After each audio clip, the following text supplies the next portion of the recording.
Bonjour tout le monde et bienvenue sur la chaîne Tuto de rien, la chaîne où vous allez apprendre à programmer. Alors aujourd'hui on est le premier dimanche du mois et donc qui dit premier dimanche du mois dit donc le Project Challenge. Alors pour rappel pour ceux qui ne savent pas qu'est-ce que c'est que le Project Challenge sur Tuto de rien, c'est simple, je vous propose donc un projet, je vous propose de réaliser donc un projet par vous-même, donc je ne vais pas le réaliser avec vous, vous allez le faire tout seul. Et ceci, vous pouvez l'utiliser, une fois que c'est terminé, bien sûr, quand vous allez solliciter, ou simplement pour vous exercer, donc pour dire, voilà, j'ai sucré cela. Sans tarder, je vais vous donc expliquer quel est le challenge cette fois-ci. Je suis un tuto, allez, c'est parti!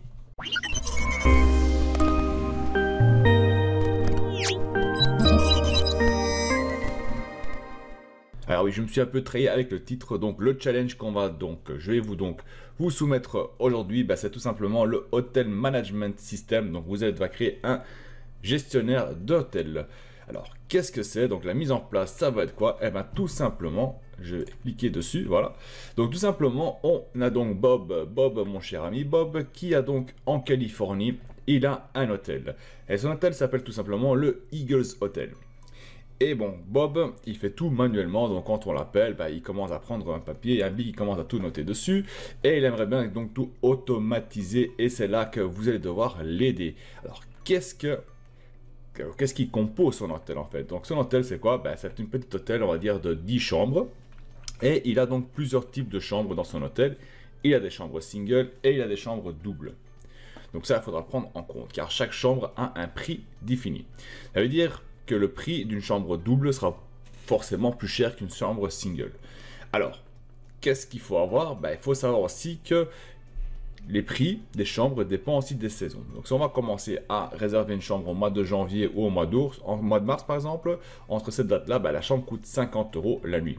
Tandis que si on arrive en haute saison, c'est-à-dire juillet et août, la chambre, le prix devient plus cher. Donc il faut pouvoir donner l'occasion, donc la possibilité à Bob de régler le prix selon les saisons qu'il a besoin.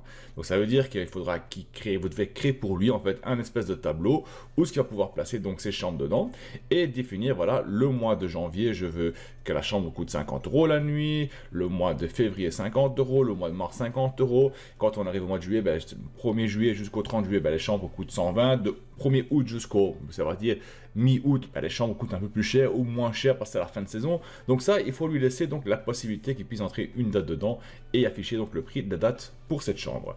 Ça veut dire que si quelqu'un va réserver une chambre, il faudra vérifier donc quelle date il va réserver la chambre, donc quelle période il va réserver la chambre, et donc appliquer le prix de la période mentionnée, ou réservée plutôt. Alors, une chambre peut être réservée pour une période définie par le client, donc c'est-à-dire le client va sur une site ou sur le front page de l'hôtel par exemple, ça peut être n'importe quoi, et il va devoir choisir une chambre, il va devoir dire voilà, je veux réserver la chambre 802 ou la chambre 3 par exemple, de la date d'aujourd'hui jusqu'à la semaine prochaine, donc 7 jours ou 14 jours ou 3 jours, il va pouvoir choisir les nombres de jours qu'il veut donc réserver sa chambre, et bien sûr donc le prix de la réservation est tout simplement calculé comme suit. Donc on prend le prix de nuit, donc ça veut dire le prix de nuit dans la période qui se trouve, donc n'oubliez pas janvier, août et tout ça, fois le nombre de nuits qu'il veut réserver. Ce qui est logique. Mais là aussi, je n'ai pas m'indiqué ça dans le slide, mais je vais vous le dire, essayer d'ajouter aussi la possibilité donc, que Bob, donc le gérant de l'hôtel, puisse mettre une réduction. Ça veut dire que si le client décide de réserver 3 jours, le prix est normal. Par contre, s'il décide de réserver 7 ou 8 jours, il reçoit une réduction de 10%. Donc il faut laisser la possibilité d'ajouter une réduction dedans. Alors, les besoins, c'est quoi? L'hôtel a 10 chambres. Pour l'instant, c'est un petit hôtel. Donc, le Eagles Hotel est vraiment un petit hôtel avec 10 chambres, qui est composé de chambres single et chambres doubles. Bien sûr, plus tard, il y a peut-être la possibilité qu'il va s'agrandir, qu'il va ajouter encore des ailes en plus, ou qu'il va ajouter des étages en plus, on ne sait pas. Donc, il faut prévoir qu'il puisse encore ajouter des chambres en plus. Donc, très important, il faut avoir une petite interface qui lui permettra donc de créer des chambres dans le système. Donc, ça, très important. Qu'ici, pour l'instant, on n'a que single double, ça se peut qu'il va passer peut-être une chambre pour famille, une chambre familiale avec 2-3 lits dedans dans une chambre. Donc ça, il faut prendre compte que ceci doit être possible pour notre client. Alors, le client réserve donc une chambre pour une nuit, ça on le sait, on peut réserver pour 2 nuits, 3 nuits, soit il va devoir choisir. Le client doit pouvoir réserver une chambre qui est libre pour une période souhaitée, comme j'avais précisé précédemment. Quand une chambre est réservée, ben, elle ne peut pas être réservée à nouveau par quelqu'un d'autre, qui est très important, et je crois que c'est la base un peu des réservations dans un hôtel. Ça veut dire que si une personne vient réserver une chambre, ben, une personne ne peut pas réserver la même chambre. Vous n'allez pas dormir avec un étranger dans votre chambre, ce qui est un peu normal. Donc faire en sorte qu'une fois que la chambre est réservée, terminée, personne ne peut faire une autre réservation sur la même chambre pour la période dans laquelle elle a été réservée. Si la période est terminée, bien sûr, on va pouvoir nous réserver la chambre, bien sûr.